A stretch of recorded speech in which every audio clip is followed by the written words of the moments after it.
really boxing. Who wanted the battle? Let's see. Oh, we boxing? Yeah, we boxing. I need that belt like it ain't no other option. So we punching and weeping and blocking. Defeat ain't an option. Let them know. Shoot a video, put it on BVO. Let them know. Every time I punch, it's a heavy blow. BVO, bound to hit like bricks cause it was set in stone. Let them know. I ain't getting body, but I'ma hit this flow. Yeah, way more than a show. This is BVO. This how it's finna go. I'ma throw some jabs. Make them think my punch is weaker than I hook his ass. This the ring, not the kitchen, but I'ma cook his ass. Me and him, that's the pro versus the rookie class. All my life I had to fight, but I still love it. Me and BVO got moves that you can't steal from us.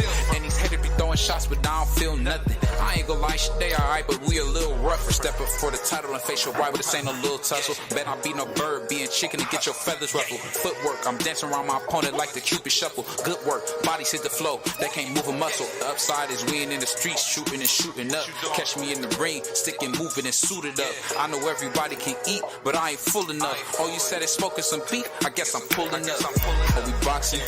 Yeah, we boxing. I need that belt like it ain't no other option. So we punching and weeping and blocking. Defeat ain't an option. Let them know. Shoot a video, put it on BVO. Let them know. Every time I punch, it's a heavy blow. BVO, bound to hit like bricks cause it was set in stone. Let them know. I ain't getting body, but I'ma hit this flow.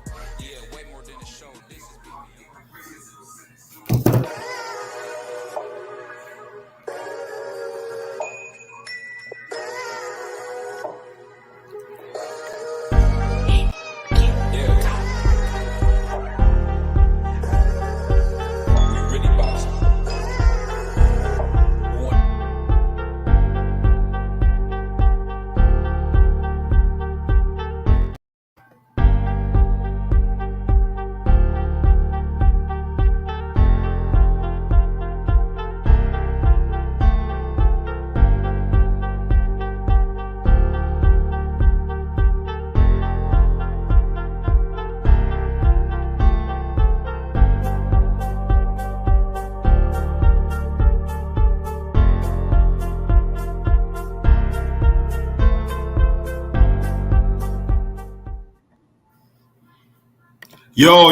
Yo, what's up? It's your boy BVO Boxing back with a video, man.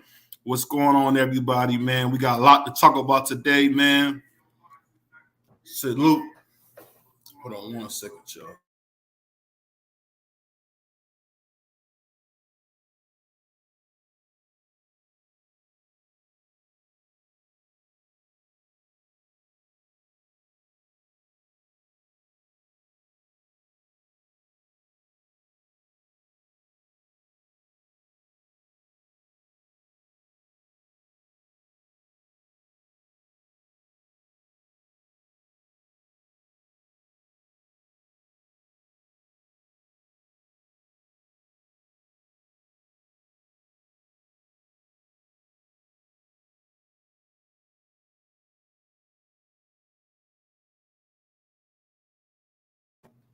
Yo, what's up? It's your boy BVO Boxing back. Sorry about that, y'all. But salute to my man BDK Boxing. The truth said Butter's going to catch a virus. That's big talk. My man James Tony, salute to my man James Tony, said BVO's the king of boxing talk. I appreciate you, my brother. But we got a lot to get into today. Of course, we got to talk about Canelo Alvarez versus Badou Jack. Hey, we know for a fact, man, what Badou Jack said was crazy. Badou Jack was like, yeah, man, Canelo needs to fight the Mexican monster and get it over with because I'm an old man. I can't meet you at no 20-pound difference. So I always salute that, man. Salute to my man, Prize Fighter. I think my man Prize Fighter, salute to him. I just say this, man, when you talk about Badou Jack saying that says a lot about Canelo, man. And the unfortunate fact is this. If Canelo fights the Mexican monster, it'll be a great thing. But if he don't, he don't. At the end of the day, most people that know boxing know that if Canelo gets in there with the Mexican monster, from what we've seen with Caleb Plant, Canelo's going to beat him to death. It's not going to be a close fight. It's not going to be a good fight. Canelo's going to get in there and beat him to death. And the thing is, let's not act like David Benavidez don't have his flaws. I think that's the biggest thing.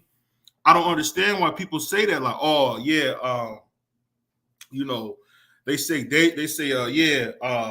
Canelo or whatever. He Canelo got all these flaws and blah, blah, blah. Let's not forget David Benavidez was getting demolished, absolutely beat to death for about, 6 straight rounds. David Benavidez had really no answer for Caleb Plant until Caleb Plant did what he always do. And you say, what's that, BBO? You say he ran out of gas. That's what happened. He ran out of gas. So for Badu Jack to say that, much love to the old wily veteran for saying something like that. But come on, man. It's kind of disingenuous to say that because at the end of the day, we say what we want about Canelo, but Canelo's daring to be great. Canelo's like, hey, I want to fight. I want to fight and be a 5-division champion. There's nothing wrong with that. We need to applaud the fact that he even wants to do that. This guy, man, I tell you what, man, Canelo gets so much hate, man. I'll never understand where it comes from. It's just one of them things where he just get a bunch of hate. And honestly, if you think about it, man, I think it's really stupid, man, all the hate that he get. Because really, man, Canelo has done everything you can ask a fighter to do. He became undisputed. He's defended belts. You know what? Let's be honest. Him and EJ are the same age, and who has a better resume and who's going right to the Hall of Fame? Let's be honest here. That boy Canelo's going to walk straight into the Hall of Fame. It's not even a question. He's going to walk straight into the Hall of Fame. At the end of the day, man, you can talk about all these other guys. At the end of the day, we've seen Badu Jack's head slit open. Salute to my man Prize. What's up with you, brother? What's going on? What's up with you, man? Hey, man, we just got started. We talking about your boy Badu Jack. Yeah, go ahead. Keep cooking. Let me get my mic right. All right, no problem.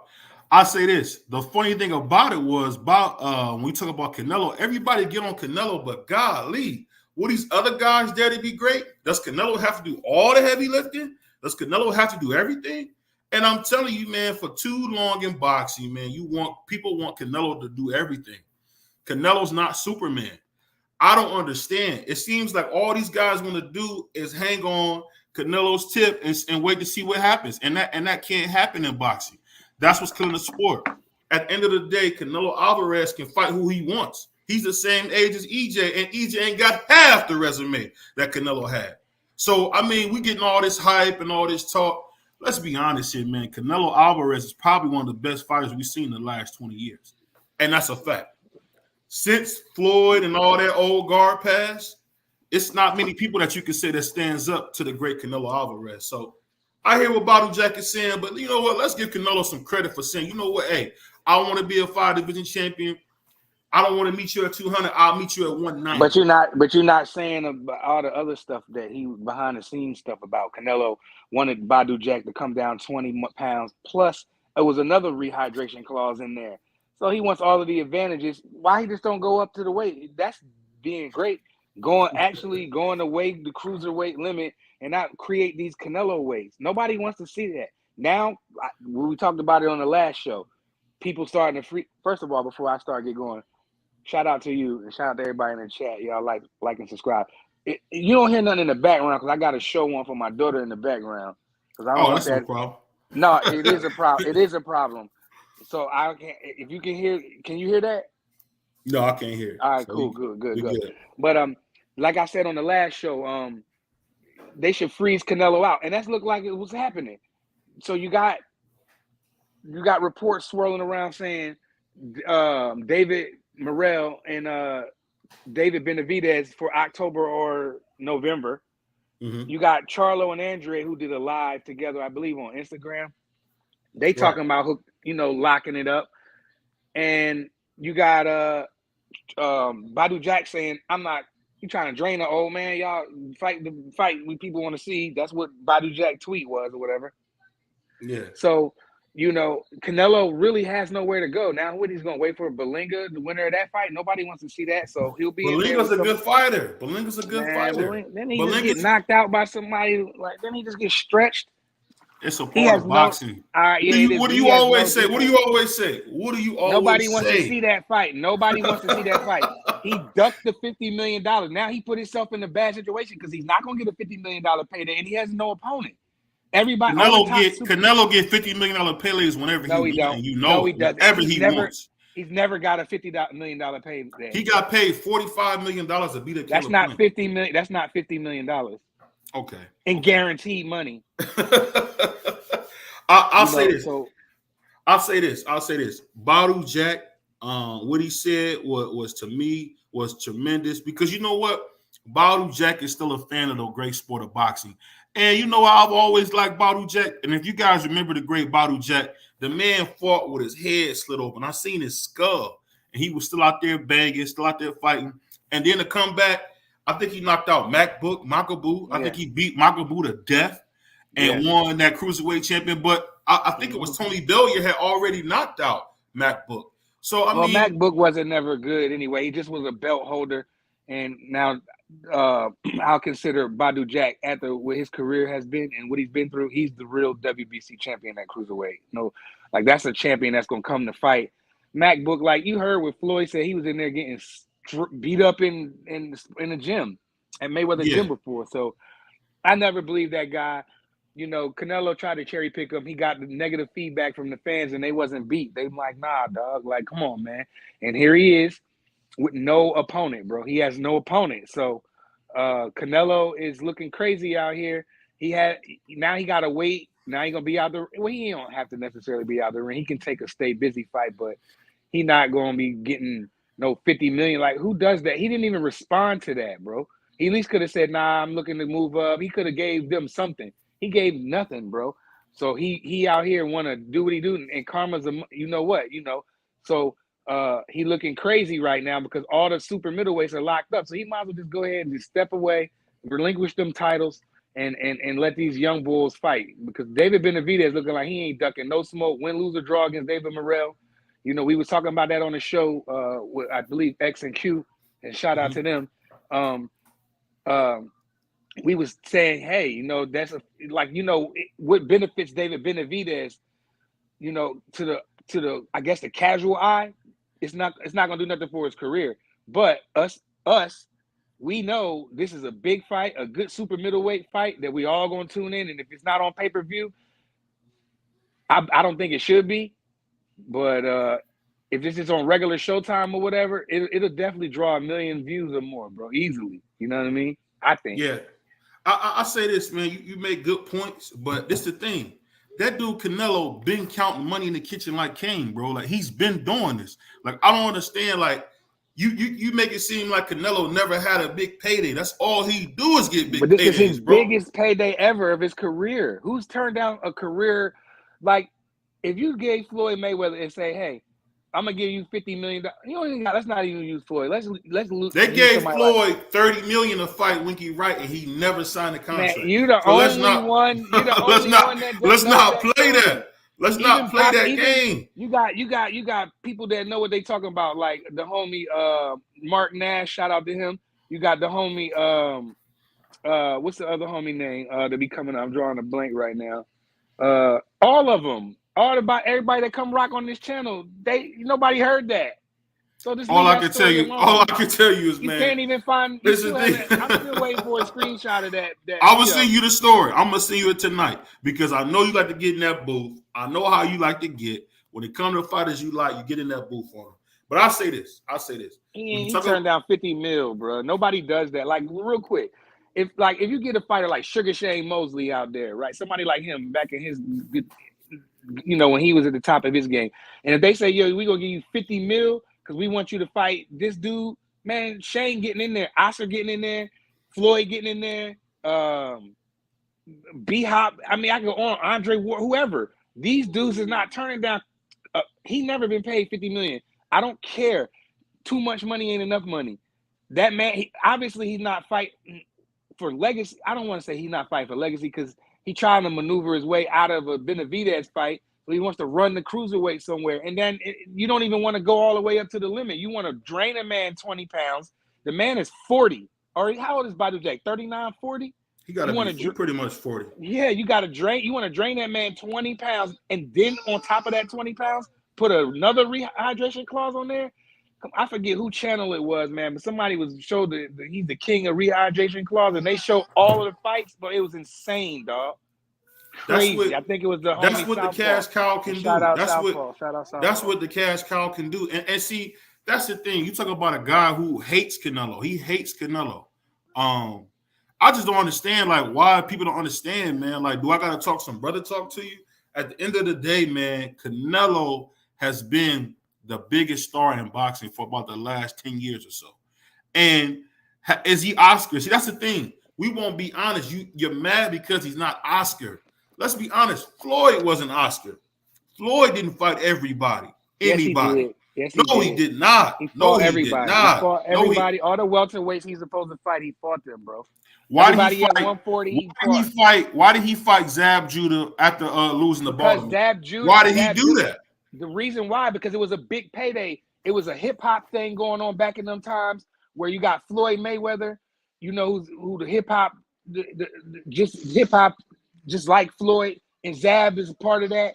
Zab, the hip hop community was too big of a fight. Floyd had to do that regardless. Oh, hey, don't do that. Floyd had to get in there because it was still a big payday. It still did well. He still made money. He had Baltimore was supposed to be a stay busy fight. Zab was supposed to go in there and wash Baltimore, but he didn't. Zab didn't train right. Zab didn't do the things he had to do because he had this Floyd Mayweather fight signed, still delivered. So, and Floyd still took his and Zab, and it was actually a decent fight. And Zab came and was holding his own. You know what I mean? So, but I'm just saying. That's the fight that real quick. That's the fight that we was asking for. We was like, I don't care. They had a bad day. We still wanted to see Zab and Floyd, bro.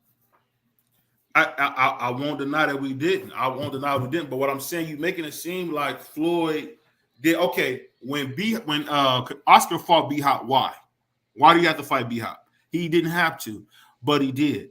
Did he have to fight Sugar Shane Mosley like he did? No. Yes, he did. He had to fight Shane. Why? Because that Shane was hot at the time, and Shane jumped up a division or two, maybe. Did he even jump up there? Too? Yeah, so that's like Shane, was the B-side. Oscar dictated the weight. Oscar said, if you want this, you got to come to welterweight. He had all of the advantage, but that just goes to show you the heart of a true champion in Sugar Shane Mosley, who said, you know what, I'm that nice, bro. And he went up to welterweight, didn't have to test no waters or none of that. He went right up there and beat him convincingly. The second fight, I thought Oscar won. But the first fight, Shane definitely convincingly won them last two championship rounds. And the homie Canelo just don't be moving like that, bro. Like, but see, that's what you're saying. That's a different argument. One more thing. Go ahead. And you said he's not Oscar. Exactly. He's nothing like Oscar because Oscar would have been fought Benavidez, bro. Trust me. So I'm gonna ask you this, and then shout out to my man Crown Jewel, man. We've been trying to get on here, because I'm a black man. It take a while for the black men to get any kind of love. You know how our brothers do, man. Damn. But I'll say this, man. You say that, but it's a thing. When Canelo sleeps the Mexican monster, then what? I think Canelo. I think this is my thing though with that Benavidez, and I let the homie Crown Jewel jump in there. I think Canelo can beat him. Canelo's going to crush him. Canelo's going to crush him in the middle, like the way. But the question is Canelo going to gas like he do? Because if he gas against Benavidez going to put some hurt on him. But again, we're not getting the fight. Benavidez and Morrell looks like it's about to go down. So I mean, I don't know what the homie Crown Jewel like. What you think? Like, I think Canelo move funny. Don't do that. You might hurt yourself.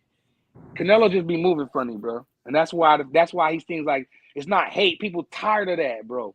People tired of him with these rehydrated claws. He's tired of these weight drain, these catch weights, these Canelo weights. Just the whole overall thing. People is tired of it, bro. And now Karma done caught up with him. He has nowhere to go now. So basically, we talking about. I agree 100%. I agree 100%. I think. But here's the thing, though. Here's the kicker. I agree with you a whole lot. After seeing Benavidez play, I think Canelo's easy. But for whatever reason, Canelo don't want to fight him, which I don't understand. Canelo has cherry picked for his entire career. Oh my God! Oh my God! And allow him to get away with it. So I asked you this, Canelo was black. He could never have had the career he's had and chose the fights he chooses. And the media would have obliterated a black fighter if they moved like Canelo. Canelo gets a pass that nobody gets. And y'all right in what you said about De La Hoya too. One thing about De La Hoya, I think he was a little overrated, but he didn't duck anybody. If you mention the name of De La Hoya, he was fighting. Canelo he said, I'm not fighting Mexicans. This dude has had more excuses than a little bit. Like, the excuses he's allowed to run with, I don't think there's another fighter in boxing that gets that grace. And like I said, I don't understand why, because I think he beats Vidal easy after seeing the Plant fight. I think his feet are too quick for him. I think his hands are too quick. He's a better boxer. But you can't beat somebody that you're scared to beat. But I also think Morrell. The homie, hey, yo, you going in and out. Crown Jewel, you going in and out. Can you hear me now? Yeah. My back, can you hear me now? Yeah. I think Morrell beats Benavidez as well. I agree with that. But see, this is the thing that y'all missing. What would it benefit him fighting a guy who has no resume? We all seen it. Let's be honest. We all three of us seen that David Benavidez was catching hell with Errol until he got cut. I don't know what y'all was watching. I think the Mexican Monster, I like him. He's a good kid. He talks real funny. You know, you got Mike Tyson calling the Mexican Monster and all that. I love it. But at the end of the day, man, this dude's not an elite fighter. Morrell might sleep him. And if Canelo went in there and fought him, it'd be like Canelo beating up his kids. I don't understand the benefit of him beating up a little dude who's never did nothing, never fought nobody. But hey, you want to say he fought or he beat Caleb Plant, but Canelo obliterated Caleb Plant. And you tell me, and I give the referee Kenny Bayless a lot of issue with this, because Kenny Bayless made sure that Caleb Plant didn't get knocked out because he was fighting the referee and the fighter. But what I'm saying is, what more do y'all want from Canelo? So when he sleeps David Benavidez, and then he beats Morrell, then what? Are you going to say he's the best? Y'all going to still say, oh, he could have did this? I can't see y'all. He could have did that. Y'all can see me. I can see you. We can see you. I think it's you on your phone. But I say this: when you get in there with the best, like Canelo has done, I don't know what more people want from Canelo. If Canelo had waves and a beard, I can hear you. Can you see me? You can hear me now? Yeah, I can hear you. All right. Yeah, I couldn't see or hear you for a while. But I don't buy the what does he get out of fighting guys with no resume, right? Because all the real elite fighters, at some point when you're on top, have to fight everybody's under you. There is no legacy building fight. You got Patty. Give the young guys a chance. Floyd went through it. Roy Jones went through it. Everybody that reaches the pinnacle goes through it, where you're beating guys that they expect you to beat, and you don't get a whole lot of credit for them, but you have to do it. Why? Because you're on top. What's your alternative? Not to fight at all? The alternative is he should be fighting Baltimore or somebody like that. He doesn't have to fight David Benavidez. If he wants to fight Badu Jack, I give Canelo a lot of credit for saying, you know what, I want to be a 5-division champion. You're a trainer. Yeah, but you're not. But you can't tell him he got to come in 20 pounds under the weight. 20 pounds and put another hydration clause on it. So you can't sit up there and say, Canelo Alvarez is daring to be great. That's not daring to be great. You creating a weight class. You draining this man is 40 years old. You should be go up there and take his belt, dog. He wants to fight for the cruiserweight title, but come in as a light heavyweight. He wants the champion to come in as a light heavyweight and defend a cruiserweight title. Where they do that at? I say this. For you saying that, Crown, I got to snatch your chain. You're talking crazy. I got to snatch your chain. And I tell you why I had to snatch your chain. The reason I snatch your chain, man, because you what more do you want? Canelo's telling a 3-division champion who's going to walk straight in the Hall of Fame. People say what they want about Badu Jack. Badu Jack is going to the Hall of Fame. So yes, Badu Jack's. So he's saying, you know what? I want to fight. Say what you want. He's an all-time great fighter. I want to fight him. Let me fight him. And you a trainer. You notice they don't make Badu Jacks every day. They don't make that kind of toughness, that kind of grit in these fighters anymore. He said, I want to fight him. I want to fight him for the cruiserweight belt. But he's got to drop 20 pounds. That's a part of the business. 20 pounds at 40. Me and you have talked about how when you got young fighters, right, and you want the opportunity, it's been some times as a trainer, you took some fights that you said, you know what, I'm going to just bet on you and see what the chips make. At the end of the day, that's what happens when you talk about the cash cow. Let's not forget. Yeah, but that's a bit much. You asking a 40-year-old who fights at A 200 40, pounds. yes, His you're right. belt is at 200 pounds. And you're telling him, I want a shot at your title. Not I'm giving you a shot at mine. I want a shot at your title, and I want you to come in at 180, even though your weight class is 200 and you're 40 years old. That don't work, bro. It's impossible. And look, and check it out. And Crown Jew, and y'all, everybody keeps saying draining him. He's 40. I want y'all to not leave this part out. Yes, he's 40. Yes, it's a 20-pound weight drain, but there's a rehydration clause on top of all of that. That makes it even worse. That's what I'm saying. So Yeah. how can you sit up here and say that, oh, he's daring to be great. He's trying to be a 5-division champion, go to cruiserweight, go to 200 pounds and take his belt, bro. Now, if he go and do that, Exactly. man, I'm like, yo, this dude, 200%. Canelo is a savage. He goes up there Hey. and beat up Badu Jack, dog, which I don't think he can even beat Jack. He was stopping. I'll say this. Man, I'll say this. Jack I'll say is a this. tough dude. But If that's the case, then fight him at 200.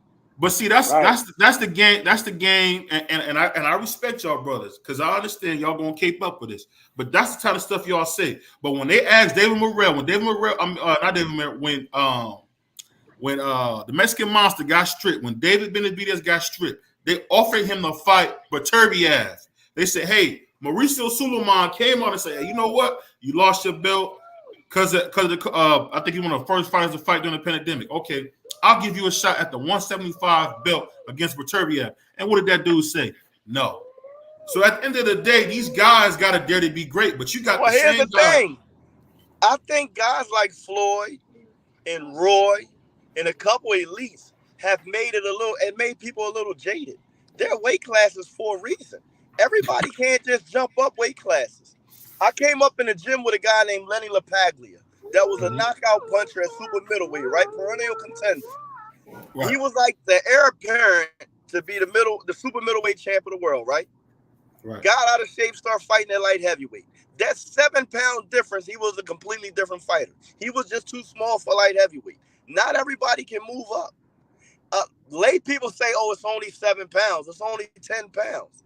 10 pounds in boxing is huge. And a naturally bigger man is going to beat a naturally smaller man. Floyd made everybody think you could just jump weight classes. What happened to the guys like Marvin Hagler that just stayed in that weight class and defended the title against 2-3 generations of Olympians coming behind them? Everybody is not going to jump weight classes. And just because you don't jump weight classes don't mean you're not daring to be great. Because, again, Bernard Hopkins, 20 middleweight title defenses, that's great. Marvin Hagler, 20 middleweight title defenses, that's great. But it's the thing. You say that. Okay, you say that. You say that, but you missing. This is the thing that y'all both missing. The fact is that when you go in there and you fight Caleb Plant, he fought Caleb Plant. Okay, I give him respect for that. He went and fought Caleb Plant. But let's not act like Canelo didn't beat Austin Trout. And you guys know boxing. Austin Trout was a monster. And Canelo, yeah, but you going all they robbed Austin Trout. No, they didn't rob him. That's No. I misspoke. They robbed Laura. They robbed Laura. My bad. They robbed Laura. Crown Jew. I told you that there's a lot of people that said that fight was a lot closer than what we give Austin Trout for. Then with the homie Crown Jew said they robbed Laura. I mean, you could argue Laura was on his bike a lot, but he outlanded. Laura ran. Y'all know Laura ran. Anybody with quicker feet than Canelo beats him. That's why he don't fight a lot of talented black fighters, because he struggles against people who have quicker feet than him. So that's why he's not going to go anywhere near David Morrell. Did he beat Danny Jacobs? That's why. Well, Danny Jacobs doesn't have quick feet. Danny Jacobs ain't a good fighter? He's a good fighter. He doesn't have quick feet. I spoke specifically to fighters with quicker feet than him. Okay. Also, that's why Dimitri Bivol beat him. And I predicted to beat him because Bivol was athletic. And I said, anybody that's athletic, that has faster feet than Canelo, a la Floyd, a la Lara, and now a la Bivol, they're going to beat him. Like most of the Mexican fighters, like Chavez Sr., all of them struggle with guys that got quicker feet than them. They need somebody to stand in front of them. And you see, Canelo won't fight anybody that's not going to stand in front of him, one. And now he reached the point where even if they're going to stand in front of them, they have to be either smaller than him or drained before he fights them. Can I ask you this? I mean, that's all facts. That's all. Can I ask you this? Now let's ask me remember. whatever you want. Let's remember before I say this. My co-host called Bivol Kibbles and Bitch and said he couldn't fight. I was wrong. What is Canelo doing? Now all of a sudden he's a monster. All of a sudden he's a monster. So well, I didn't say he was a monster. I said that I didn't know. I knew Bivol, but I just wouldn't like. I only seen a little bit of Bivol, maybe 2 fights from him, maybe 3, and I wasn't really. I was like, yo, he's good, but I don't know these guys. He's fighting. Now, he won some big fights, but Canelo. What he did was he beat him 10 rounds to 2, 11 rounds to 1 easily, and he made a fan of me, Bivol. Then one more real quick, and then he went and go for Zerto, right? Smoked him, and so I'm like, yo, this dude is really the goods. I can be wrong, but the difference is I'll get up here and say that I'm wrong. Go ahead, what I can say about Bivol, right? I knew who Bivol was because y'all may not know this, but I used to work for the New Jersey State Athletic Commission. And so I worked Bivol's corner when he defended his title against Jean Pascal. I got to see him warm up before the fight. I spent about an hour and a half with him, and then I was in the ring with him for 12 rounds in his corner. And I said then, he has that athleticism of an American fighter. He doesn't fight like a European or a Russian. Right. And I said before the fight, European style. Yeah. Agreed. You can go on my page. And before that fight, I predicted, I said, Bivol is going to beat Canelo easily. Why? Canelo can't beat anybody that's more athletic than him. And Bivol was bigger than him, stronger than him, and more athletic than him. It was no avenue for him to win that fight, which is why he don't want the rematch. He wants to fight Bivol again at 175, so he has the excuse, I'm daring to be great. And Bivol said, no, I want to fight you at 168. For your belt, so you don't have no excuse. And Bivol, and he was lowballing Bivol. He was trying to give him the same. I believe he was trying to give him the same deal in the first fight after he got smoked 10-2. Yeah, he said he wanted the exact same. But what people don't know, Bivol agreed to lesser money, but we got to fight at 168, and you got to put your titles on the line. And that's when Canelo said no. I say this. I want everything the same as the first fight. And there's nothing wrong with that. Salute to my man saying Bivol definitely passed the eye test, but Beterbiev is another type of monster. And you know what? And you said Canelo has been exposed. How does a Hall of Famer, a guy who's about to walk straight in the Hall of Fame, how in the world is he exposed? He lost to Floyd and he lost to Bivol. Every fighter has styles that give them trouble. I don't care who you are. Roy Jones had trouble with Antonio Tarver. Every fighter has a style that's difficult for him. And unfortunately for Canelo, athletic fighters with fast feet give him fits. Does that take away from who he is as a fighter? No, he is a Hall of Famer. You're right. But is he what they make him out to be? No. I would say no. You would say Triple G. You said Triple G is his best win. No, I think Austin Trout is his best win. Well, he lost. He may have lost 1 or 2 of them Triple G fights. Nobody wants to talk about that. He lost 2 of those. I think that he lost. No, I don't say he lost 2 of them. I think G won the first fight because of his jab, and the second 2 fights, the second and third, I had Canelo beating him. I think the second fight could have went either way. I think that's fair. That's fair. It was that close. I think the second fight was close enough to go either way. But the third fight, Canelo clearly won. But Triple G was an old man at that point. But then you said, salute to my man, said Canelo beat everyone on their way out. Man, let's not forget Canelo beat Sugar Shane Mosley. I always Shane. He beat Sugar Shane Mosley. He was much bigger than Shane, too. He fought Shane at 154 pounds. He said Lord Trout and Canelo. This is the thing. You got to remember, he beat Miguel Cotto. He beat Miguel Cotto was smaller than him. But he beat little old guys. Close fight. He beat little old guys. Was that a UD? Was that a UD? It was a split. It was a split. It was a split decision. He split with damn, who we just say? You talking about Laura beat him. Well, no, Laura lost. Salute to my man. Laura won that fight. Laura was on his bike the whole time. It doesn't matter. Miguel Cotto. The Miguel Cotto fight. Was that a UD? See, that's what I'm saying. All his big fights are questionable. Or UD? And here's the thing, though. I'm sorry. Hold on, real quick. Shout out to Marlo. If y'all let me real quick, You say he was on his bike. Right. Those of us that really know boxing, right? I got 37 years in boxing. I've been a fighter, a trainer, a promoter, a manager, and I work for the commission, right? Mm-hmm. As a trainer, if you tell your fighter, you give him an action word, you tell him to box someone. Do you know what that means when you tell your fighter to box someone? Run. That means to move. That's the actual sport. Boxing, of the verb boxing, means to jab and move, hit and not get hit. If that's the very essence of the sport, how do we penalize fighters for doing it successfully? Because we want to see God. Let's be honest. See, and you know, BBO, Crown Jewel. If Crown Jewel don't know, BBO he doesn't like the American style. He likes the Mexican style. Come forward, rock 'em, sock 'em. Like that's what he likes. So anything you say, you're not going to change his mind. It don't matter. He doesn't want to give any American style any. He hates it. I'm gonna tell you this. I'm gonna tell you. Hold on. Let me say this before y'all cook. Hold on. Let me say this before you cook. If you remember, in his bag right now. If you remember the greatest fighter to ever live, what's that say? Marlon? Marlon. Listen, if you remember the greatest fighter to ever live, some people say I think it's Sugar Ray Robinson, but some say Ali. When Ali got to that 10th, 11th round, I hear you, prize fighter, but I can't hear BVO. Can you hear me now? Basically, what I'm saying is when Ali, this is the greatest fighter to ever live. One of the greatest fighters ever lived. When Ali got to that 10th, 11th round, Ali was flat-footed, coming to get you out of there. He wasn't boxing anymore. He always pinned his ears back and came to stop guys. So at the end of the day, and if you remember Floyd, when he was in his proper weight class, Floyd was beating people to death.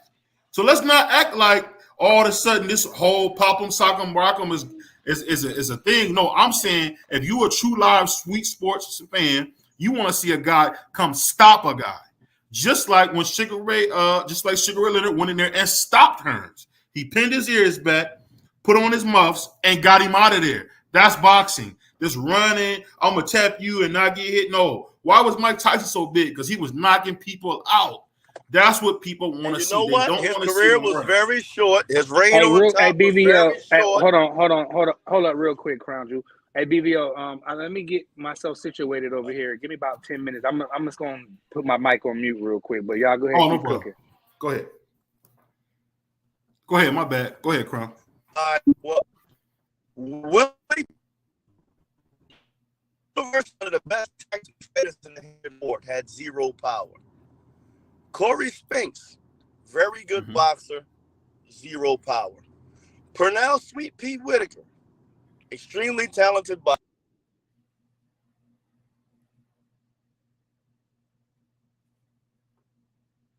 I can't hear you, man. You went totally out. Yeah, Crown Jewel out in these streets, shaking and moving. His mic is out. Yeah, your mic is muted. Muted. Yeah, is he muted? I can't see. His mic the is comment muted. is in the way. He probably hit the mute button by accident. John Ryder was there with Canelo. Canelo is still young with WTF. He said Hall of Fame. Marlon said Hall of Famers dominate. Canelo dominating Euro trash bums. He over there on the young look. Marlon, not Marlon, but Crown Jewel still cooking. Look. Yeah, he in there cooking. He ain't saying. Try to get his attention. Bro. Hey, I couldn't hear nothing you said. I think you're on mute. You're on mute. Can you hear me? You're on mute. Let me put it in the private chat. But I'll just say this, man. I'll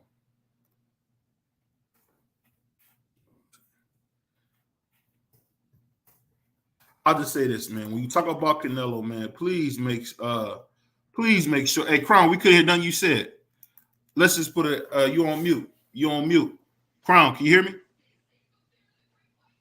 I don't think you can hear me. I think Crown got an Obama phone. But I'll say this, man. When you talk about Canelo, and I didn't plan to spend this much time talking about Canelo, but that just tells you how great he is, man.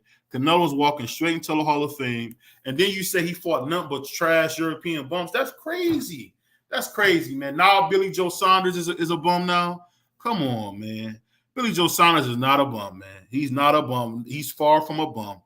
The fact that you say that, and let's not like he didn't beat Liam Smith, and he beat Rocky Filton. Rocky Filton is a 2-time champion. See, that's what I'm saying. Guys only want to go for who they like, and that's not cool. You got to go for the best fighting the best. You said Billy Joe hadn't fought in years. At the end of the day, but you just said he was a bum. How is Billy Joe Saunders a bum? How? What has he done to ever be a bum? But that goes back to what I'm saying, and that just shows what brother's thinking. But you know what? I'm going to get to my next topic, and let's get to my man Regis Trash Pro Grade. Don't do that. Don't do that. Regis Pro Grade looked like hot garbage. At the end of the day, Dorillo got robbed. Dorillo got robbed of an opportunity to become the WBC junior middleweight, junior welterweight champion or super lightweight champion, however you want to put it. They robbed Dorillo. At the end of the day, hold on 1 second. Hey, Kron, I couldn't hear nothing you were saying, man. You went totally out. Hold on. Once you went totally out. I didn't hear nothing you said. I'm gonna have you repeat that in 1 second. My man said, we talk about Regis Prograde. Regis Prograde is trash. He's overrated. He can't fight. At the end of the day, if he got in there with King Tio will beat him to death. And you can't tell me no different. You cannot tell me no different. He said, if Billy Joe's a bum, them Charlo's a bum for sure. Jamal Charlo is a bum. He doesn't fight. It's just that simple. You said Zerillo robbed himself. I don't know, Bruce, but you saying he robbed himself because he was moving around? But come on, you seen that first round drop. He put him he almost put him in the bed. Reach hold on for his life, grabbed him, and he fought. Come on, man. And then he get the low flash knockdown and then get back up. He said Regis was robbed against Taylor in the UK. That's cap. Wait, hold on. He said, shout out to Rodney Evans, too, said if Billy Joe is a bum, the Charlos are a bum for sure. No, you can say Jamal.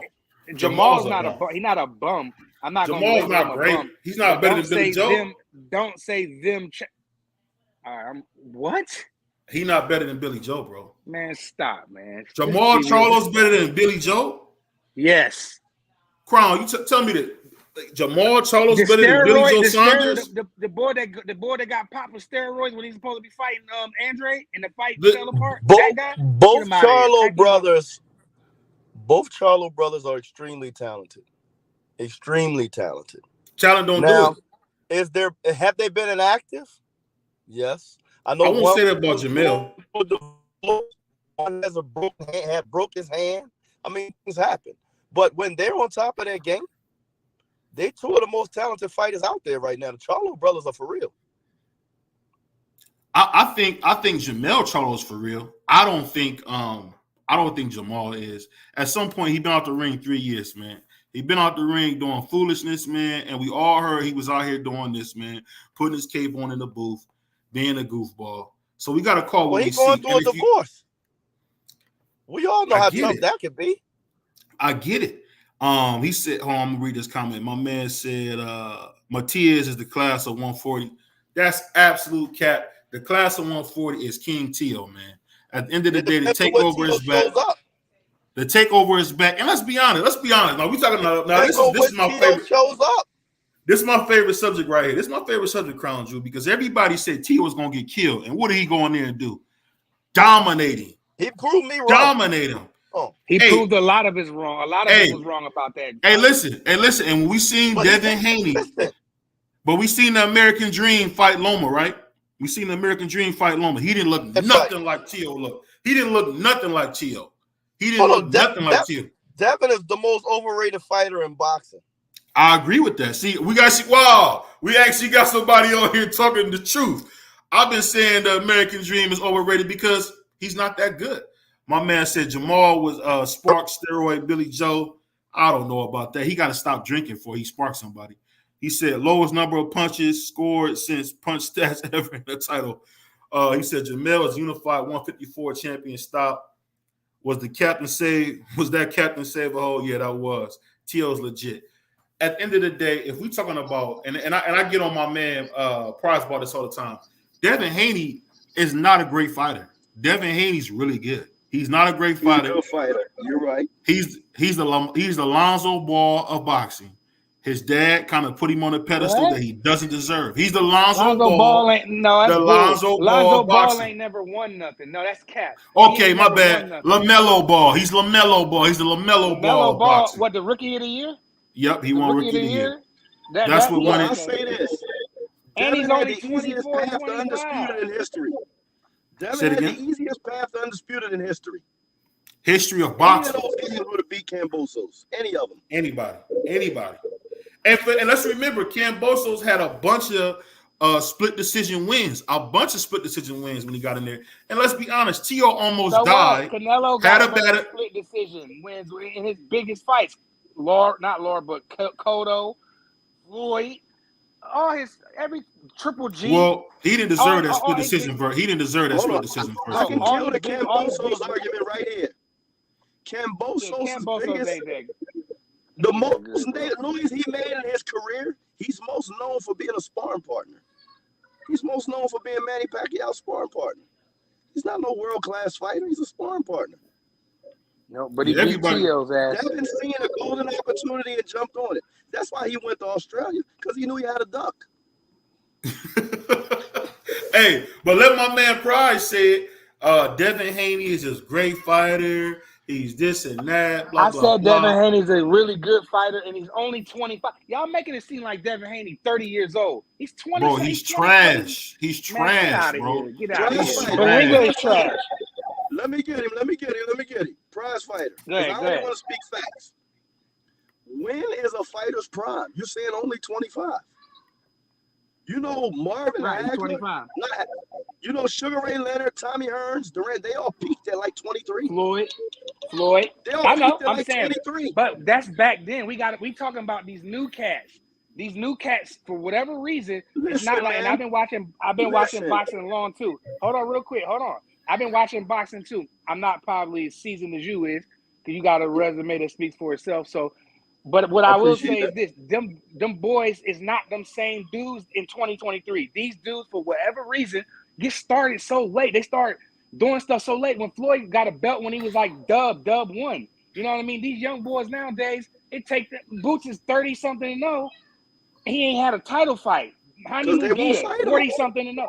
These guys don't want to get in the ring, so you got to respect Devin Haney for to say, you know what? I go to Australia 2 times, be the B-side, whoop him, and then he go in there, beat Lomachenko, and that's why Devin Haney is in a situation he's going to be in. And hopefully he put that Regis fight together, because I said it on the show. You can go back and play it. That I said I think Devin can beat Regis before the bad performance. So, that ain't saying much. That's not saying much. Who was Regis beat? It doesn't matter. I don't give a pass. Regis is the number 2 140-pounder. He's the number 2. Hold on, prize fighter. I want to respond to what you said. I don't give these young guys a different pass, because I'm not just going to speak boxing now we 3 men talking, right? When are you your physically fastest and strongest of your life? When you're 35. Hold on. Say that again. When are you at your physical best as a man? Forget boxing. When are you at your physical best as a man? I can speak for myself. I ain't going to cap. I'm not, because that's not what I do. I'm going to speak for me. At 25, I felt like I could do everything. Like, I broke my leg, tore my ACL. I ain't getting no surgery. I healed. My leg ain't giving me problems since. You know what I'm saying? So I agree with you on that. And that's fair. And that's fair, Crown Jewel. That's fair with your. Tell me somebody 24, 25 is too young. No, I'm saying you in your prime. But right now he still is young. He still got a ways to go. 5 more years from now, Devin Haney will be 30. He's telling been boxing with since his he career. was 7-8 years old. He's seasoned. Facts. He's who he's gonna be. He ain't getting no better. He is who he's gonna be. But he's a really good fighter. He's undisputed. He is, but not great. You like it or not. I'll determine that when he gets some more big fights, and let's see his career come towards like the back fetch, and we'll see. James Toney said Devin is overrated. I agree. And he'll lose to all those big fighters. You know why? He don't have no pop to keep him off of. He don't. And you know what? I'll say this. Hey, salute to my man Marlon. What I'm saying is this, Marlon. I'm not talking about blackness or none of that. I'm saying I'm going off what I'm looking at. At the end of the day, if you look at Devin Haney, is he a nice fighter? He's a terrific fighter. But at the end of the day, he's been surrounded by great people. You know who Devin Jay Haney Tony, why don't is? you bring your ass up here on this channel and tell me how I don't know shit about boxing? You get up here and just say anything you want. Hey. And, I mean, you just a troll to me, so I don't even take you serious. Go ahead, my bad, BBO. No, what I'm saying. Hey, I'll just say this, man. I'll say this. You know who Devin Haney is. You guys remember French Montana? Remember how Frenchie would get on records with everybody? You would think, oh, he's hard. But you never heard him by himself. Devin Haney has been surrounded by greatness. Yoel Judah in his corner. Hanging out with Floyd Mayweather Sr. He's been around the royalty of boxing. And at the end of the day, he shows so many holes. He's showing that and I think what Crown said is true. He's not going to get any better. If he got in there with the TO that fought Judge Taylor, TO would stop him. Yep. It's just that simple. He was stopping. Let me say something to what you said about all the different trainers, right? Go ahead. His father, from what I understand, is a slick talker by profession. All right. I don't want to incriminate nobody, so y'all catch what I'm saying. He's a slick talker, Definitely. Right? Okay. For sure. So those type of people are always trying to get over, correct? Or trying to con someone, correct? When I look at Devin's career, right? He's had Jeff Mayweather as a trainer, Floyd Mayweather as a trainer, Mickey Bay as a trainer. All these people, Yoel. Shout out Mickey Bay. I like Mickey Bay. Shout out Mickey Bay. But when it comes time for him to be on the big stage, his father wipes all of them away and puts himself out front. All he does is use these guys for their knowledge and their prestige. And as soon as he feels like he got what he needed from him, he kicks him to the side. Unfortunately, though, Devin's at a level now where he doesn't have a trainer that can get him through these big fights. And the conning he did to those guys is not going to help him no more. He actually needs a competent trainer there. And now the fast talking ain't working. He's going to have to double back and grab him a Mickey Bay or Floyd Sr. or Jeff if they're even still interested. But he's used all those big name trainers to get his son to where he's at now. As soon as he felt like his son was on autopilot, he pushed them all away. So it makes I don't agree with that. I would like to see Devin Haney with some of them names you just named. Floyd Sr. would be great for him because Floyd Sr. But his dad got rid of Floyd. I know. That's why I said that's what I'm agreeing with you. Yeah, I don't necessarily agree with that part, but again, whatever works for them, fine. But I would like to see Devin Haney. I would like to see his father still there for moral support because you don't know how that is for Devin Haney not to have his father there. What that would do to him mentally in the fight. He maybe needs to hear that father voice. I don't know. Can I ask you this? Before I had my father as a trainer. I get it. Can I ask you this? I don't mean to interrupt you, Price, but I got to. Go ahead. Did you hear when Devin Haney was in the corner and told his dad that stuff you saying ain't working? That stuff ain't working. You know I don't cuss. He said that issue ain't working. And the thing is, when we seen Yoel Judah bring Devin Haney to Australia the first time, what did we see? That same jab that Super Judah had. We seen that same jab. He was moving like Super Judah. But this is the thing. Why wouldn't Devin Haney let his I don't know which one is his, I think either Super Judah or I don't think is Yoel his godfather or is Super Judah's godfather. Judah. Zab's his godfather. So Super Judah's his godfather. Why wouldn't you let the great black, he's a black belt too. You don't know, why wouldn't you let Yoel Judah train him? Yoel Judah had the last undisputed welterweight champion. Why wouldn't you let him train him? And that's the thing, and I get exactly what you're saying, Crown, because that's what he's done. It's not Devin, it's his dad. His dad's a con artist. His dad sells snake oil. He's a snake oil salesman. He's been that. He has never changed. He told me he's gonna fight Roy Jones. Roy Jones at 80 will beat him up. So the fact this guy is nothing more than your average run-of-the-mill snake oil salesman. So it's not Devin. I want to clear that up, Prize. It's not Devin. It's his dad, Bill Haney, the worst trainer in boxing. Go ahead, Prize. I mean, again, I would like to see Devin, like, that's fine for him to keep his daddy in the corner. I don't have a problem with that. But like what the homie Crown said, if Devin is pushing all or Bill is doing that, then I mean, I can't say he needs to stop doing it because they haven't lost yet. So he's beating everybody he's been in the ring with. So, but me personally, just to not be up here talking crazy. I think that Devin should look elsewhere in the trainer to see if he can get better, to see if can we fix some of them holes. Like you said, Yoel Judah, I like him as a trainer. I think Derrick James is the best. Any one of them Mayweathers, Jeff is pretty decent. Floyd is the best. One of them guys in there, man. Let that bull come in there. Because like you said, Devin, you know, he showed some holes in his last fight, but I think he can go back because he is a student of the game. I think he can go back and try to clean up some of that stuff. I guess, but if he doesn't, then he's gonna have a hard time. So we'll have to see. Let me respond to Prize Fighter, please. Go ahead. Devin's biggest problem right now is because of all that with the trainers. The biggest problem I see with Devin is that he lacks an identity. This last fight against Lomachenko, to me, he came out trying to be Jermell Charlo.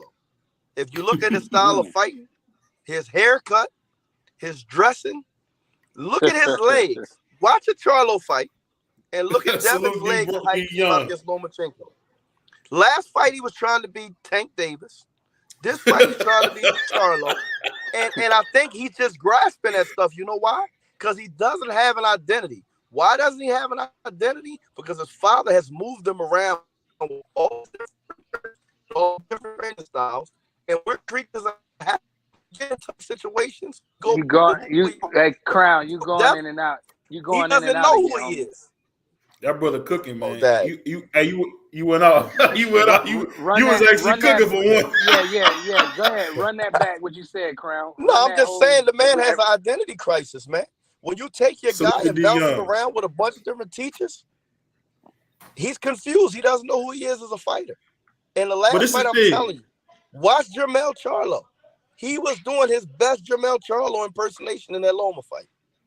You've never seen Devin walking forward towards somebody, rocking back and forth. He looked exactly like Jermell Charlo. The problem is he don't have the pop that Jermell Charlo has. So that's not the fight for him. Yeah, because Jermell Charlo is one of those rare boxer punchers. So I know exactly what you mean when you said it. But you know what? I think he should fight, because this is what I call that. And people take this for, I don't know why they take this as disrespect. But Devin is like Paulie Malignaggi. He don't have the power. So he needs to find other ways to win. And let's not forget, Paulie Malignaggi is a 2-division champion. This dude ain't no bum. At some point, someday he might go to the Hall of Fame. I don't know why he's not in there now, but he's gonna be in there one day. And was he a true welterweight? No. Was he more of a 140 guy? Yes. But I said all that to say this. When you talk about Devin Haney, all those holes you speak of, Crown, those are coaching holes. Those are not things that he's naturally doing. He, like you said it best. Why did he look so good during that first fight with Campbell's? Because Yoel Judah had him fight like Zab. I think that's a good fight for him, but then again, he don't have the power like Zab to bail him out. So I don't even know what we're going to get with Devin Haney. Devin Haney got to really at some point take his career in his own hands. He need to get rid of his late. It's too late. When he was supposed to be in his foundation, he was doing too much bouncing around. When your kid was in elementary school, right? Mm-hmm. In high school, you switch a bunch of different teachers, right? Once you have your foundation. Mm-hmm. Because you already have a foundation, you can handle hearing different perspectives from different people. But as a kid, right? For sure. A baby, your kindergartners, your first graders, they're with one teacher all day long. Why? You're establishing a foundation. They need to get used to one teaching style. Devin missed that. He bounced around like a prostitute. And now he's trying to figure out who he is. He don't know, because am I going to fight the way Floyd had me fight? Am I going to fight the way Jeff had me fighting? Am I going to fight the way Mickey Bay was telling me to fight? Or am I going to listen to my dad, who's only a parrot, trying to repeat all the things he heard them say? Because if you listen to his instruction between rounds, he's not really saying anything. He really, even his father is mimicking Tank. When have you heard? We've been seeing Bill Haney for the better part of like 6 years now on YouTube. Right. Tank calls his power hand his brick hand. All of a sudden, Bill Haney's giving instructions saying, hit him with the brick hand, the brick. When have you heard Bill Haney talking about the brick hand before? They want to be Coach Calvin and Tank so bad, they don't know what to do with themselves. Yeah. And that's what Bill put his like we had this conversation, Crown, a little while ago, a couple shows ago. We were saying, like, because I used to coach basketball, right, for 6 years straight. Like, I won a chip and everything, right?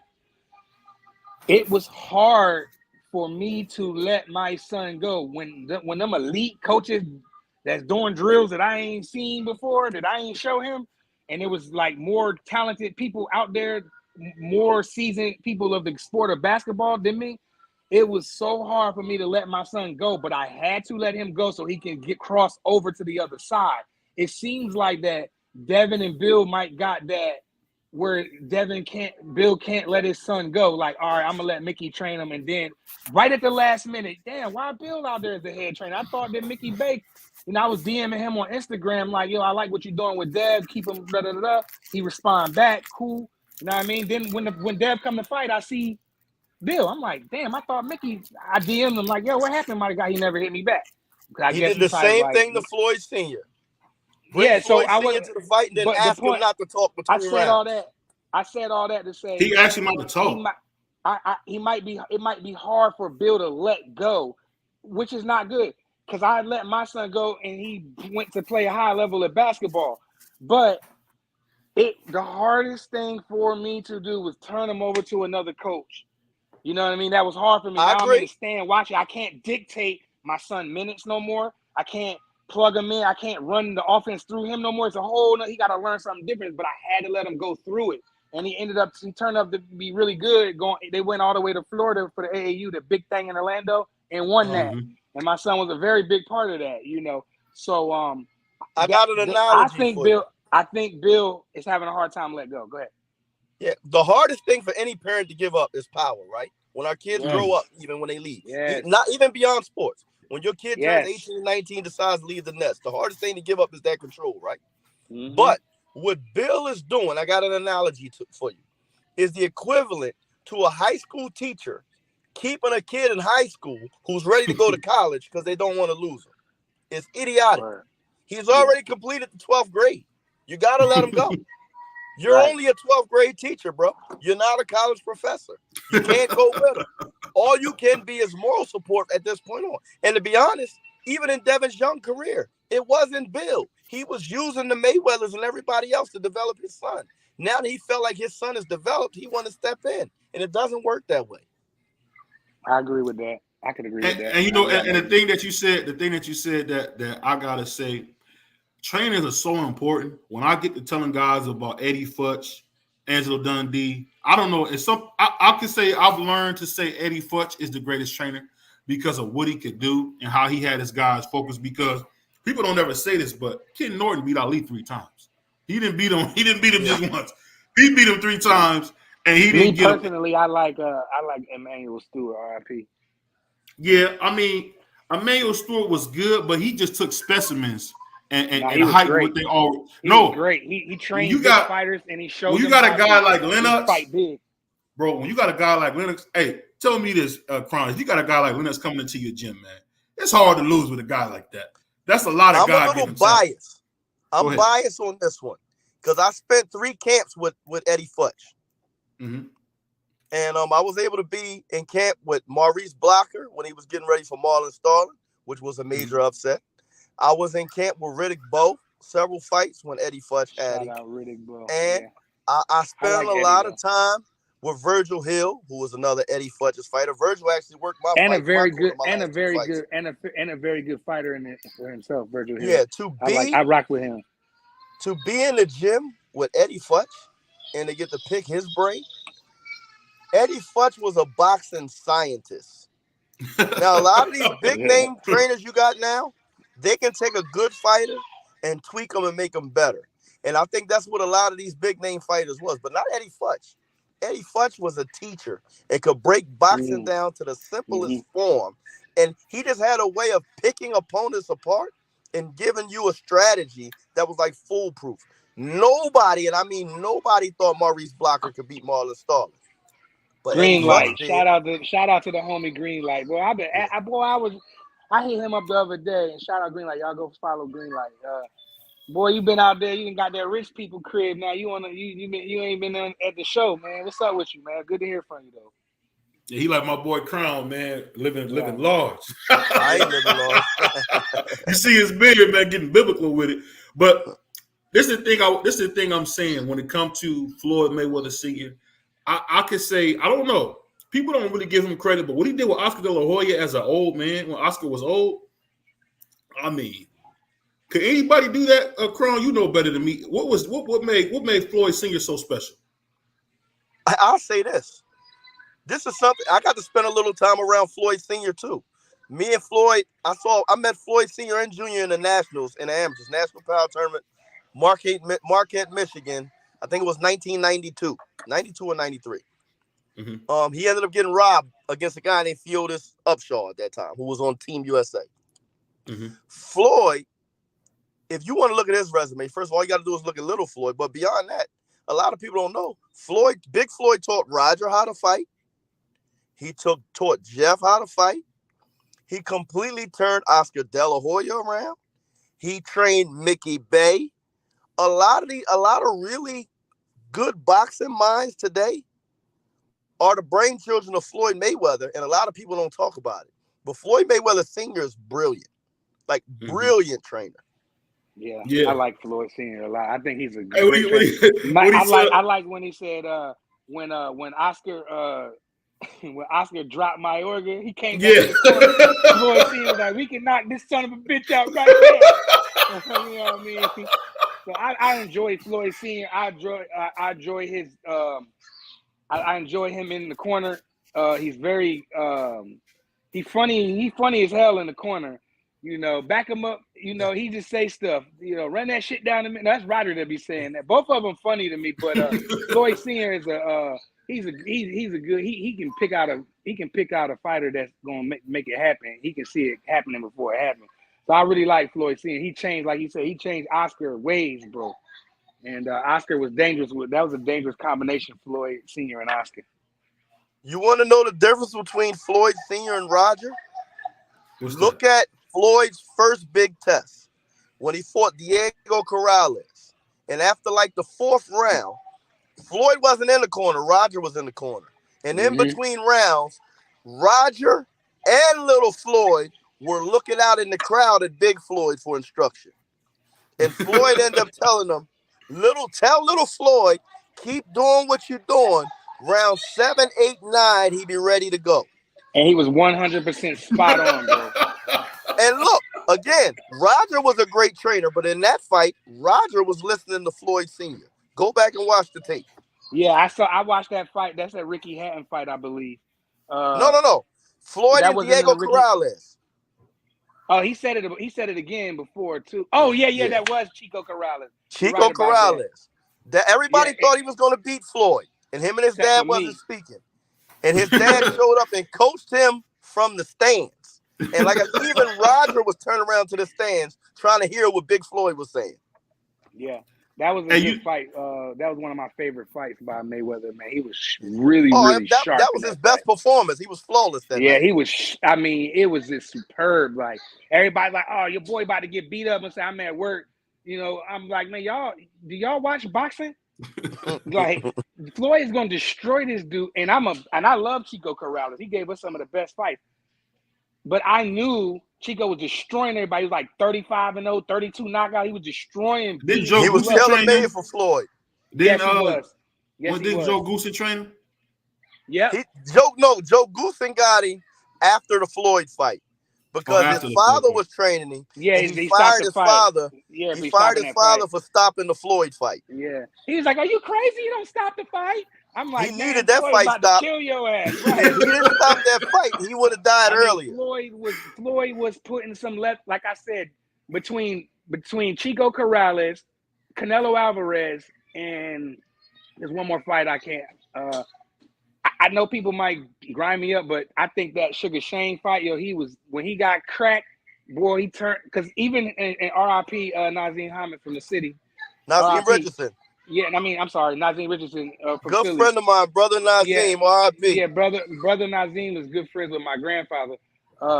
He said in the 24/7, he said, I think Shane gonna hit him in the mouth. He gonna grow nails in the tail and turn into a dragon and start spitting fireballs. But that's not. We still come to win. If y'all go back and look at 24/7, that's what Brother Nas said, right? Right. That's exactly what happened. He punched Floyd in the mouth, and after that, Floyd came out in the third. He had his nails done grown, his tail done came. He The same round. Fireballs that shot. Yes. The same round he got hurt in. By the end of that round, he had Shane running from him. Yeah. And you bring up Nazeem Floyd Richardson. he looked a lot bigger than Mosley physically in that fight too. I was shocked at that. Floyd I was able to talk to Nazeem. I was able to talk to Brother Nazeem after that fight. And you know what he said about that fight?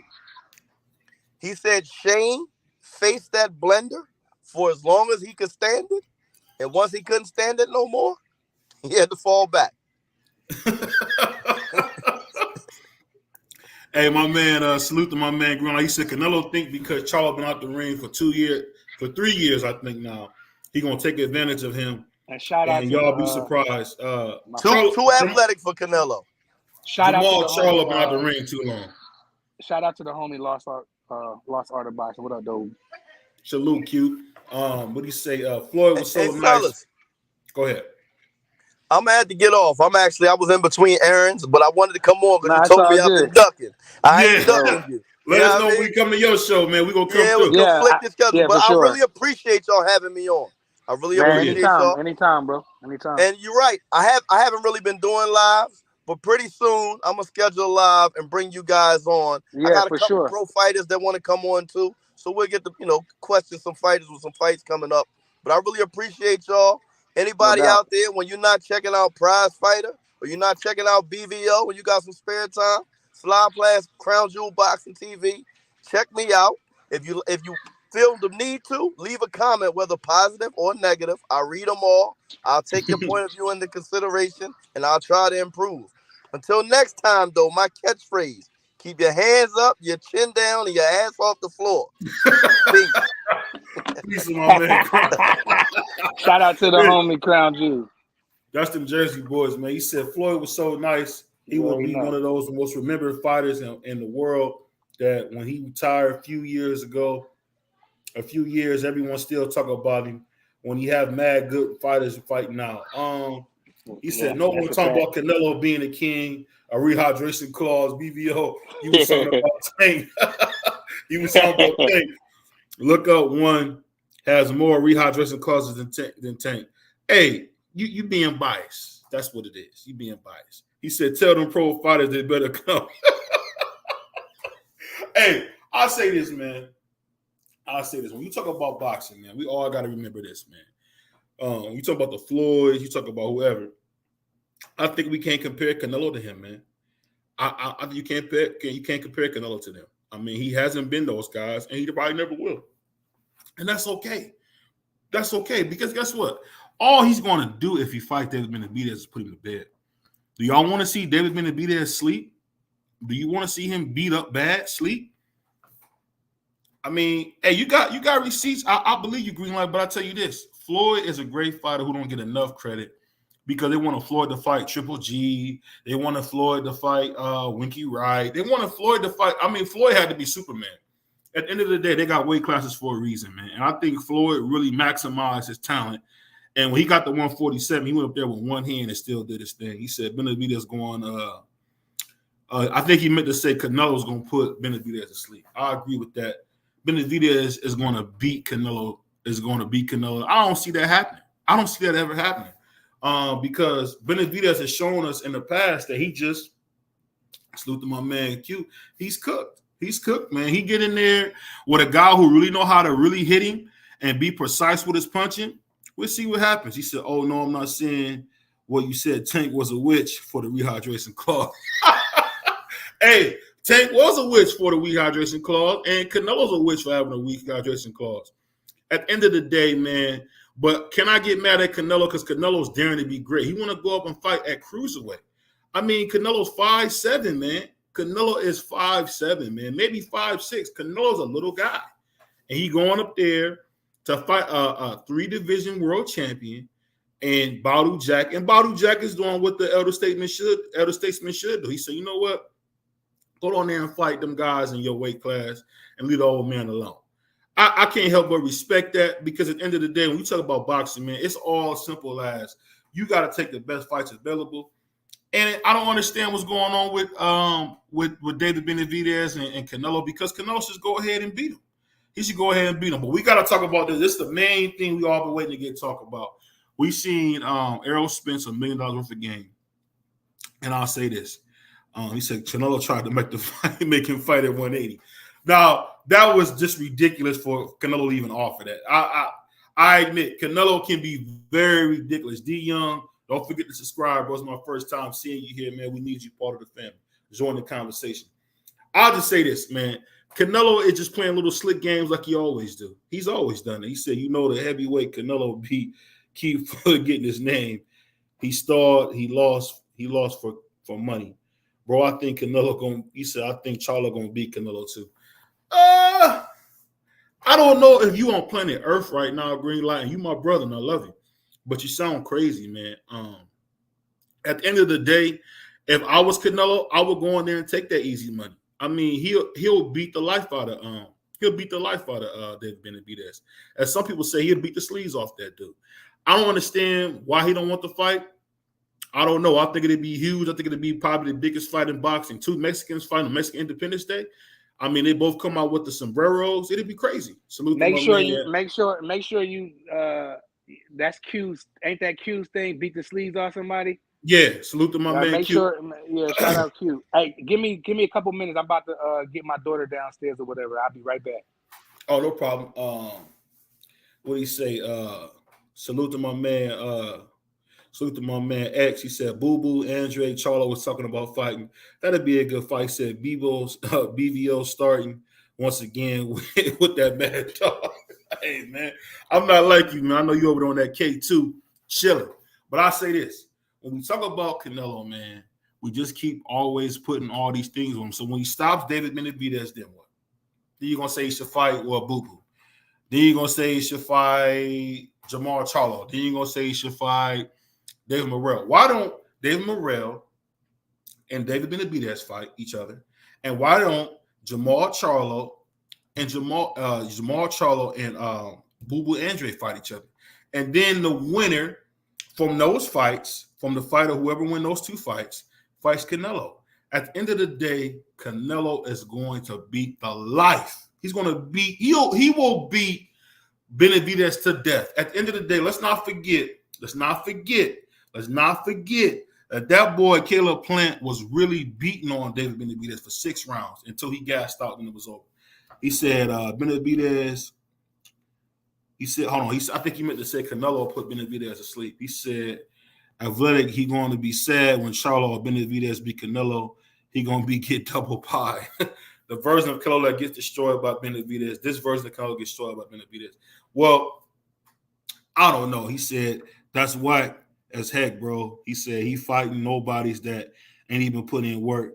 Salute to my man Crown. He said Charlo will beat Canelo. Charlo been out of the ring, man, for 3 years, bro. If he got in there with Canelo, Canelo's gonna beat the life out of him. He said, I agree. Benavidez beats Charlo, green light, but Charlo been too inactive in his last performance. Wasn't good. Wasn't that guy? What's his name? Morrell, something like that.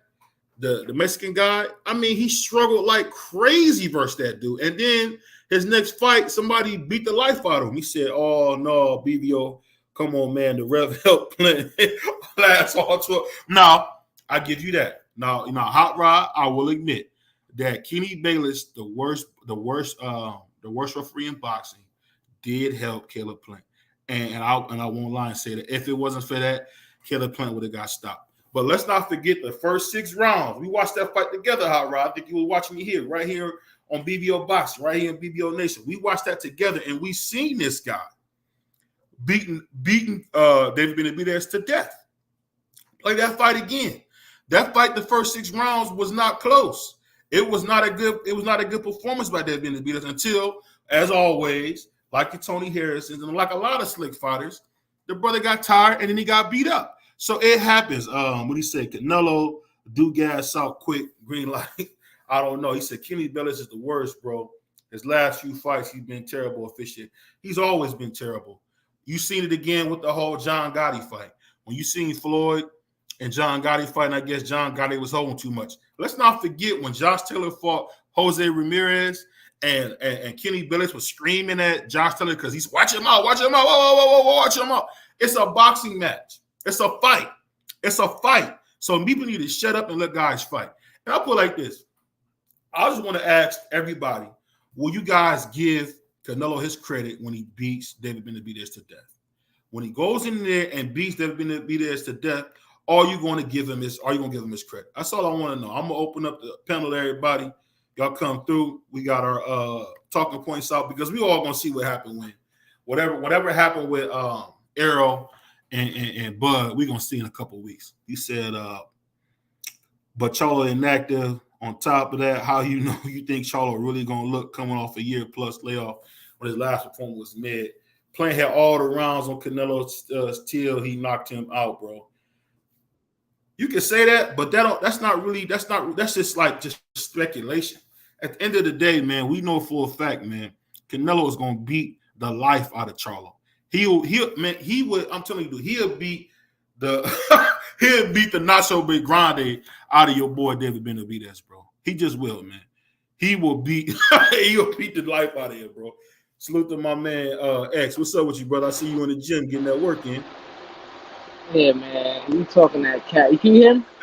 I can hear you. Yeah, you talking that cat, man. I don't you biased, man. I just and then you be so serious with it. Like, just admit you biased at least, bro. I'm not biased. I'm fair. Oh my God, I'm not biased. You're not fair, bro. Nobody would ever say that.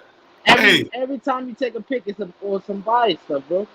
Like, hey, I'm gonna talk some brother talk to you, bro. That's what I'm gonna do. I'm gonna talk some brother talk to you, bro. I'm not biased. I'm one of the most unbiased guys you can meet. At the end of the day, that boy Canelo been counting that money like Kane. That's what he's done is fight and count that money like Kane. That's what he's done. Anything else is crazy. He said, Charlo would beat Canelo.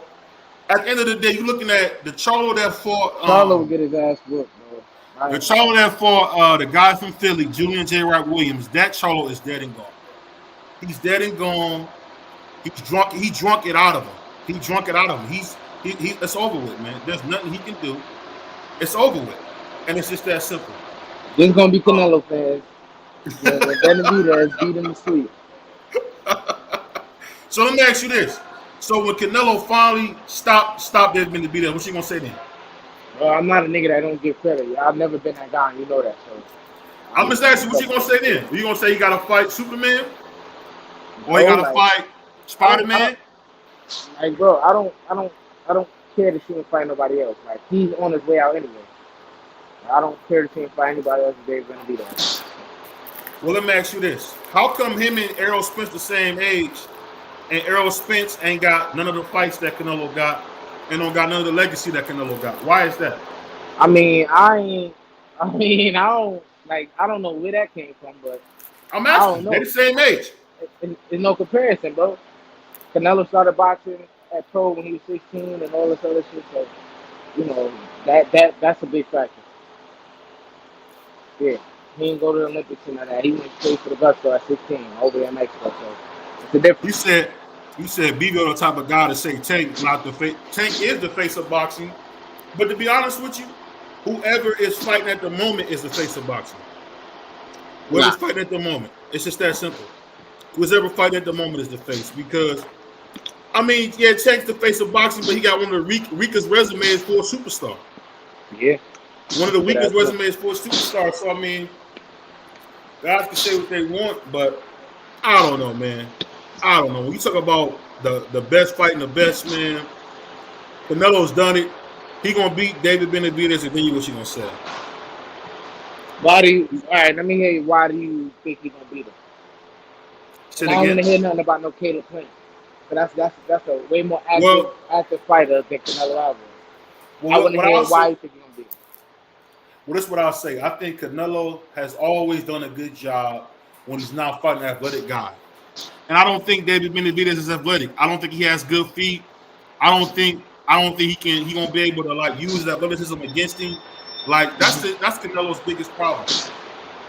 Right. Is when he gotta go against somebody athletic. Well, Triple G wasn't much athletic, and he struggled against him, and he struggled against this last dude who was like no disrespect, not on his level. Well, Not Triple struggle, G, but he didn't look impressive. I don't know. I wouldn't say Triple G's not athletic. I'm saying that David is showing you that his feet are still in cement. I mean, Triple G feet is not like nothing crazy either, bro. You know what I'm saying? Like he making it seem like, and Canelo struggled with him, and that fight, not struggle, but didn't look impressive in that fight with Triple G, and more the same in the last fight. Throwing one shot at a time, you know, not really hurting his opponent like that. I mean, he had that last dude bloody, but he ain't hurt him really. Yeah. He said, but because Canelo fought 30 bartenders in Mexico, hey, you rough, Crown. You rough, man. I'll just say this, bro. When you talk about boxing at this level, man, I don't know which much more y'all want. He fought Bibble. But you still didn't tell me. You see how you running around? You still didn't tell me how listen, this is what I would say. I think Canelo's upper body movement would be too much. He don't have that no more, bro. That's over with. His last two fights has been no. You being biased now. Because did you watch the last two fights? Come on now. His hand was messed up. His hand was messed up. What that got to do with his upper body movement, bro? You see how you just go in the circle? We didn't know what I'm saying is we seen that, and I think what Canelo has done is people want to admit it. But listen, check this out. I think Canelo has really got too caught up in this you fight, I fight thing, taking turns.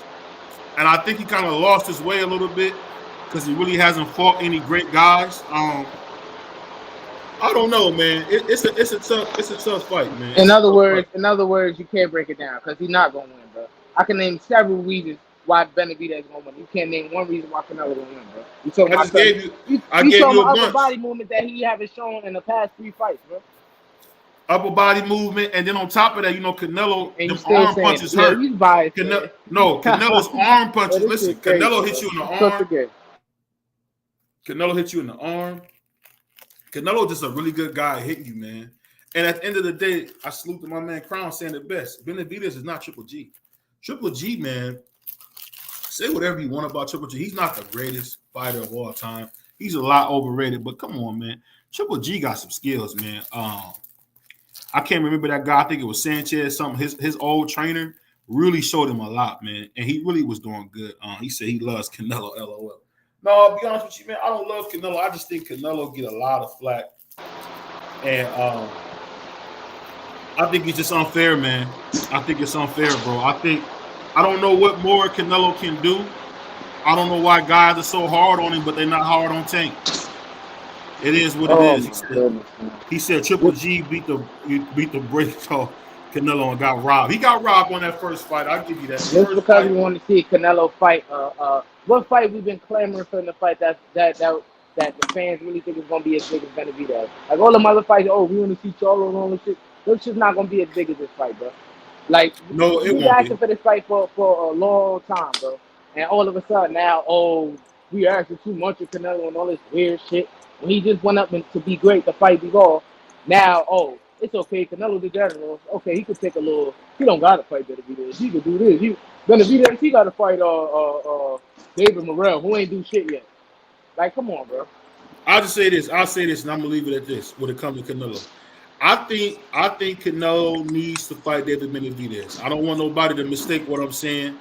I'm just saying, at the end of the day, let's not act like that David Benavidez is some world beater. He's not. Never said that. He's very good. And I just say this. I just hope that when Canelo stops him, that they give Canelo his credit. See how he being biased, bro? How am I being biased, bro? That's BVO. Hey, X. That's BVO boy. I'm not being biased. Exactly, bro. Bro, you love Canelo, bro.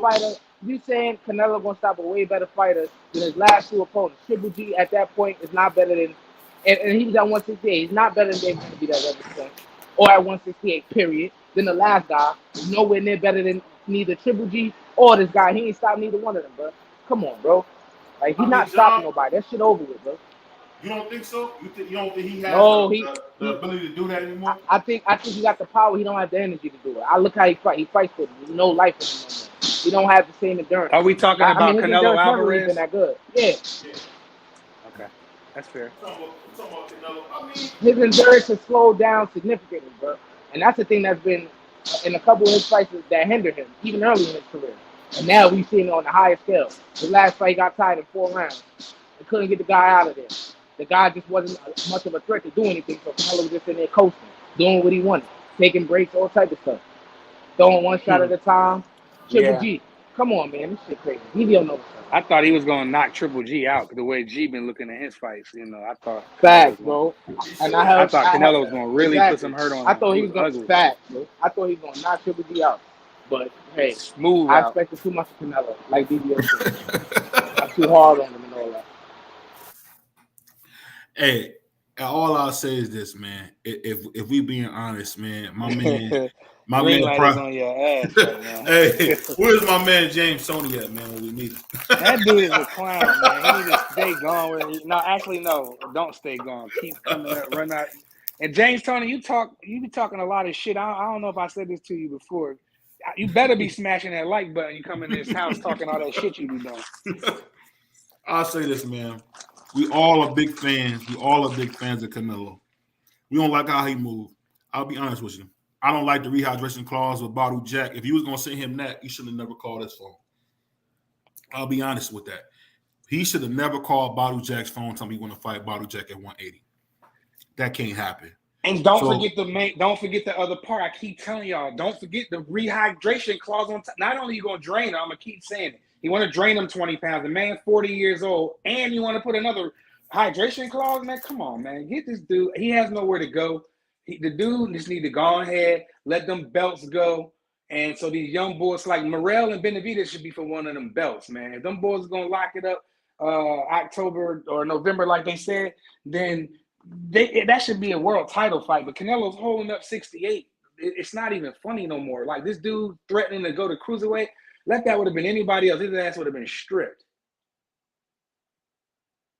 That's not true because they never stripped Jamal Charlo. They never stripped him. Man, I'm talking about, okay, that's one sanctioning body. He's got 3 other ones. They should have stripped him, bro. They didn't strip Manny Pacquiao for 2 years. They haven't stripped Errol yet. He ain't fought, and I don't know when. So because they know that cash is coming. That big payday is right there, right around the corner. So them sanctioning bodies ain't going nowhere. They gonna want to come in and get a piece of that pie. And Errol was on $1 million worth of game. I finally finished that interview right before we jumped on live. Errol was saying, they take 3%. You can negotiate it, but they taking 3%, and like Wallow didn't even know because he don't know about boxing like that. So he's like, so you mean to tell me when you get all 4 of them belts, you got to pay 9? They get 9% of your purse in sanctioning fees. That's crazy. That's just crazy, man. They just need to go ahead and figure something else out, man. I don't know. He said you can negotiate, but I don't know. Canelo looked like he don't got nowhere to go. He don't got nowhere to run, nowhere to hide. He doesn't even have an opponent no more. Because we said on the last show, I was like, they should freeze his ass out. Since he wants to bum back, go back on your European bum bash tour, my guy. Go back on your European bum bash tour. You talking when he became undisputed? That what you talking about?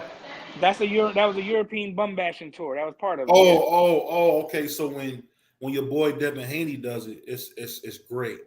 But when Canelo does it, Canelo's way more established and successful than Devin Haney. Why you always got to compare everybody to Devin Haney?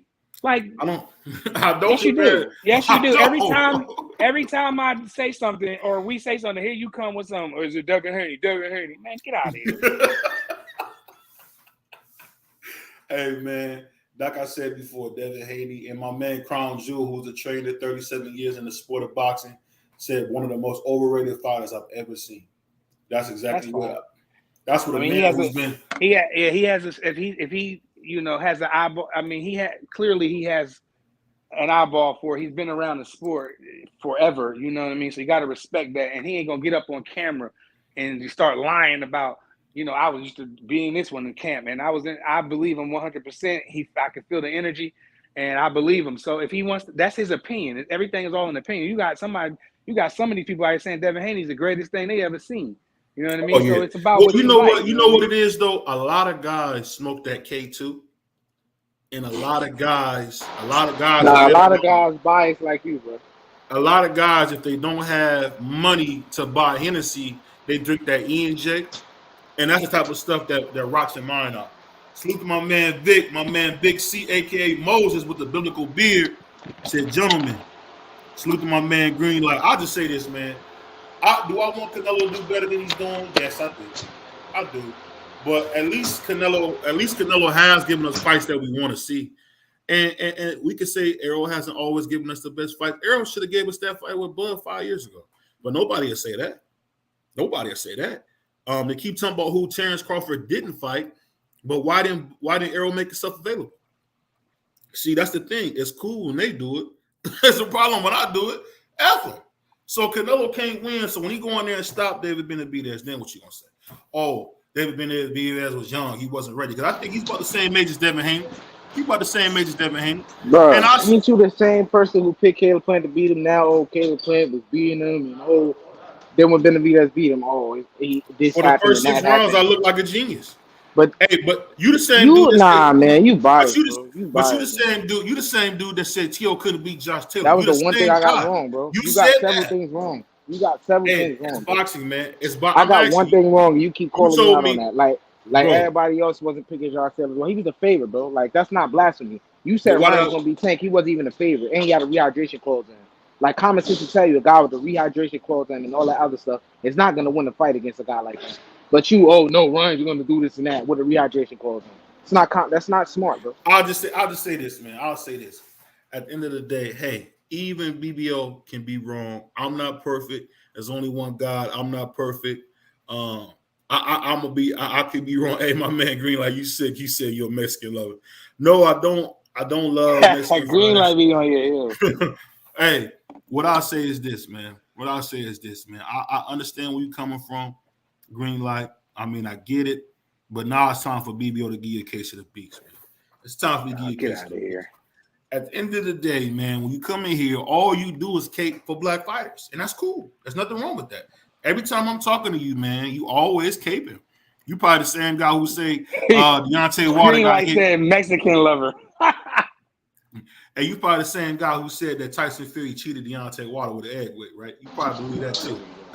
So we ain't tripping off what you saying on that, bro. He said BBO would like a burrito or a taco. Damn. He said Canelo been a call for years. Your options run out when you start getting your head whooped. I feel you, Vic. I mean, I know y'all want Canelo to be Superman, but I put it like this. So after he beats David Benavidez, you want him to fight Spider-Man? You want to fight Superman? You want to fight the Flash? Who you want to fight then? I mean, the guy is not going to win, bro. He's going to walk right into the Hall of Fame. Who's got a better resume in boxing right now than Canelo? Nobody. Who's had more big fights than Canelo? Nobody. He's on a decline. We get it. He's on a decline. He doesn't have the same upper body movement like X said. And I really haven't seen the same power. I feel like his power is better, but I feel like his gas tank is like very, very bad. I don't know. I'm not going to sit here and tell you Canelo's a perfect fighter. I think if Canelo get in there with David Morrell, I think David Morrell might beat him. To be totally honest with you, I think David Morrell would beat him, would beat the life out of Canelo. I don't know about all that. I'm telling you off just what I seen. The way he did Hapu from The Simpsons, bro. Psh. That dude was the 7-Eleven bull. Yeah, he beat Hapu from The Simpsons bad. Morrell did his thing. He said, "You sound like my brother for real. He go against all Puerto Ricans when it comes to Mexicans. LOL. You go against blacks when it comes to Mexicans. No, I don't." You say you act like you've been through. You act like you've been through more than his role. He's not. He's had so many excuses. He's a road abuser. A rod? Well, I don't know what that is. That dude was a bum. Oh, you said a road abuse? Oh man, he had Kimbuterol from bad cows, bro. The cow. You gonna blame the man? Bro, I'm not gonna let you jump out the window and do that to yourself, BVO. That's just blasphemy. It's from eating cow meat. He had some. Bro, get out of here. Get out of here. That man is rich. That man is rich. That man shouldn't be getting stuff off the carts and trucks and stuff. I don't want to hear that, bro. I'm probably gonna be I got to bust a move because I got an early flight in the morning. But, no problem, man. It's almost 9 anyway. But I'll say this, man. Y'all talking about my man Canelo on steroids, man. My man Canelo at the end of the day ate some bad cow meat and got sick, bro. And they said he had computer on the system. He said one body take BBO. He said one body take BBO cup. He gonna say he was young, but he was 38 wins already. I'll put it like this, man. Y'all guys gonna give Canelo no breaks. I hope he fights David Benavidez. And I think it's well overdue. We need that fight in boxing. We need to see two Mexicans come together, give us a good fight. I think it'll be like when Tito Trinidad fought Oscar De La Hoya. I mean, it's just will be a beautiful fight. But I just say this, man. No matter what, come July 29th, we're going to have the second best pound for pound fighter come out of that fight. Whether it's, Errol Spence or Bud Crawford, we're going to get to see the second best pound for pound fighter in the world. Because I think the best fighter pound for pound is going to come out of that in a way where Stephen fought the fight. So either way it goes, we're going to get some big fights. I want everybody to know I appreciate everybody showing the love and support. It's your boy BBO Boxing. Like, comment, subscribe. Yeah. We out of here, man. Peace. Peace. Oh, we gone.